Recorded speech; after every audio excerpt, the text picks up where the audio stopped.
there's a good shot of a Thursday evening in the big city. It's not that clean, y'all. It's not that clean.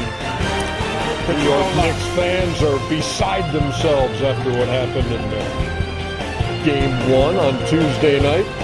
Too much to process in terms of Jalen Brunson. Welcome, everybody, to NBA Tip-Off. It's presented by AT&T. Here we are, Studio J in Atlanta, the Inside the NBA crew, along with Shaq and Kenny and Chuck, Ernie Johnson. That's very smart. That's very sharp. Thank you, a lot brother. of thought went into that. I appreciate it. Yeah. Into what? Into my outfit, brother. Oh, his fit. I didn't. No, his fit. You can't hear, brother? No, I'm just. What if I slap hell out you? Could you hear? Well, you're gonna hear some thunder. What was hear some thunder coming? No, what was your issue with Cat? What was the issue? Oh, no, he had a, that's right. I don't have an issue. These guys who be spending all their money on bags. Why are you counting somebody else? That's not the point. It's not your money. You don't have to show people when you got money. Get you just a regular old little bag and walk in the arena. Don't spend all that money on the bag. You're gonna need that money one day. It's like that fanny pack you used to sport. That's quality. Come on, man. Quality bag. That's a $20,000 bag right there. Quality bag. You don't need no cheap bag. $20,000 he ain't gonna have to spend on something else. Yeah, like blackjack. Yep, double down. Always double down on 11. Shaq, is this a silly argument to be having as we start the show? Shaq, but it's Chuck. But you agree with me, though, right? First of all, how do you know the bag is 20 stacks? Because I've seen it. That's a Hermes bag. I think that's Hermes. That's about 20. I wouldn't know because I'm like you. I think it is. So you're not a 20 stacks bag carrying guy. He's Shaquille O'Neal. Talking to a man who has 28 cars. To me. Everybody has their vice. T-U-M-I. No, to me. Good. Ain't nothing wrong with to me. Now that we've got all that out of the way, while the Cavs' biggest lead in Game 1 was 22, it was still 20 with 7 minutes left. And no team in playoff history had come back from that deficit with that time remaining. And it's not exactly a small sample size. Teams were 0-663. Jeez. But then Tuesday happened, and the Knicks roared back to win in overtime. Now the question, what is the lingering effect on Cleveland? We've had 3 quarters of really good basketball. Some of the best basketball we've honestly played in the playoffs. Looking back on it, the fourth quarter, what I'm probably more disappointed about was our offense. Shot quality wasn't great. And for 3 quarters, the ball's moving. We're passing it to the open guy. Swing. It was beautiful basketball. I mean, I don't know. I mean, we gave them a game. I think 90% of the game we controlled it. And the last 10%, they did a great job. You got to give them credit, too, for not giving up and making shots at the end. And that was the game. We got to come out ready to go. Honestly, I think we did. It was the middle, second and third quarter where we let go of the rope. They were playing great basketball. Had us on our heels. I mean, we don't want to be in a position where we're down 22 again. But regardless of what the score was, being able to fight back, having that mindset, it definitely helps. Here it is. This is the place what it's about. You live between misery and awesomeness, in the playoffs. And this is, of course, misery, but it's probably the 4th miserable game, 4 or 5 miserable games we've had in the playoffs. So it's like, okay, come on, get back on the horse. We go back at it. Cavs are 8-7 overall in this postseason, and this was the final 12:52 of that game, which went into overtime, so the last 7 and change in the 5-minute overtime period, and the dominance of Jalen Brunson over Cleveland as a team. And now we head to the Garden where Lisa Salters is going to be working the sidelines tonight. So, Lisa, 48 hours later, how are the Cavs mentally handling what happened in Game 1?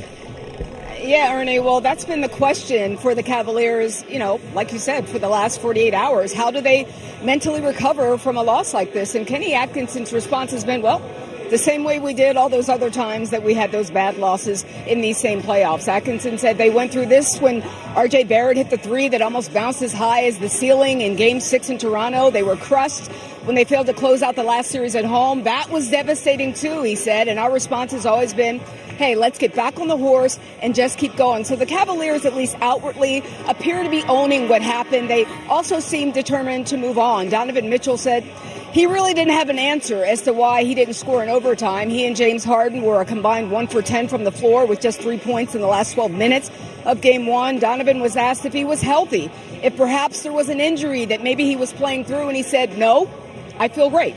Now, Donovan said that he wasn't going to overreact to what happened in Game 1, that it was a bad loss, but that it was just one loss. And his plan was just to watch the film and figure some things out for tonight's Game 2. Ernie?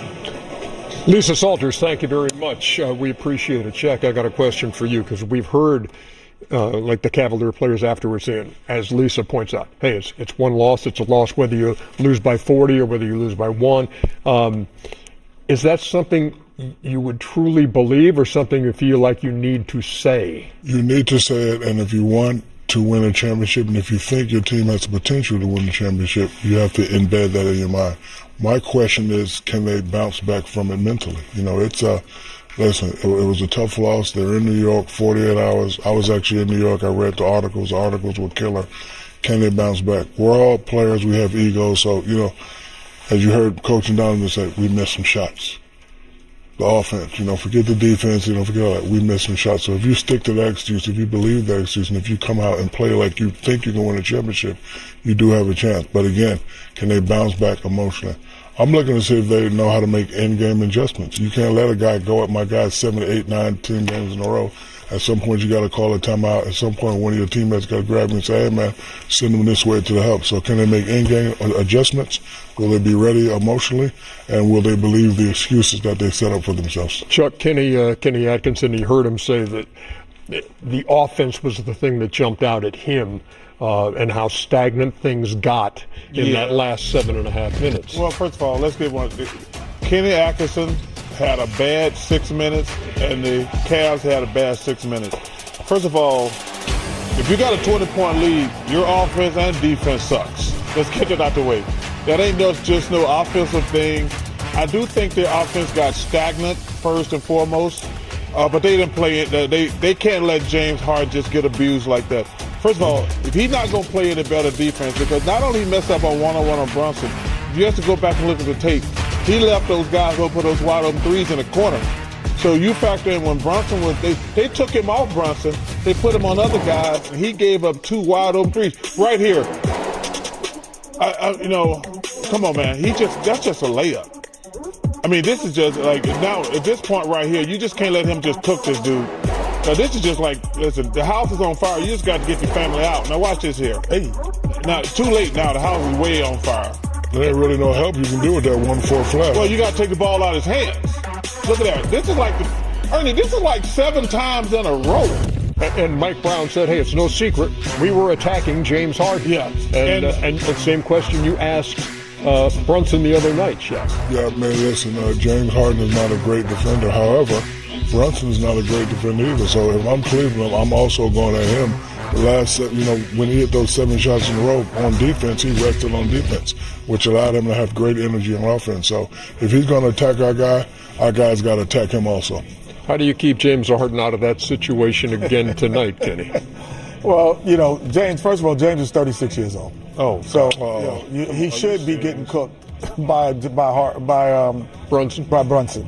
You know, however, you know, he is still formidable on the offensive end. So if you're going to hide him, at times you're gonna have to go double. And who am I going to leave? I'm going to leave Bridges or I'm going to leave Hart. And I'm going to say you guys are going to have to be stars in this series. And if that happens, congratulations.